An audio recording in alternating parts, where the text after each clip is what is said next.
A Sioux Falls native now living in China has just been released from a mandatory quarantine. He did not have coronavirus, but he recently traveled back to China and was placed under quarantine when he got there as a precaution. Beth Warden brings us the story of what his experience was like and the advice he has for friends and family back home in the United States. Good evening, Beth. Yes, Kelsey. Bryce Whitwam now lives in Shanghai. He just received his clearance to leave his home in his neighborhood.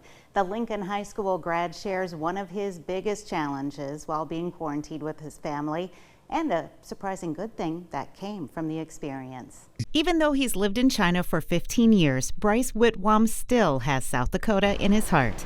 My father had an office for 30 years out by Colville Lake. My parents still live in the same house that I grew up in Tuttle Park. Bryce and his family were in the U.S. when the news of the coronavirus emerged. By the time they were back in Shanghai, the city was closing down. They were quarantined for 2 weeks. If you have kids at home, he understands. I tell you, the biggest challenge for me, or for us, is managing your children. Online school is not as easy as you might think. There were lessons for adults to learn too, how working from home was better than expected. Doing good work for our clients, and generally speaking, everyone seems to think it's actually more productive in some ways to work from home than in the office because you're not interrupted so much. His phone app notified him when his quarantine was over. It's a color code on his payment app, also tied with public health.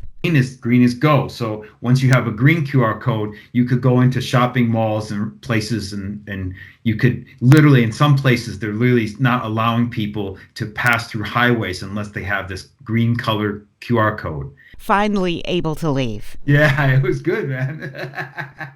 The worst appears to be over with only 2 positive cases in the city of 25 million. For friends and family back home in South Dakota, he says it is important to practice social distancing. I think that we'll get through this. It's just, you just need to brave it for a few weeks, and then everything will hopefully get back to normal soon.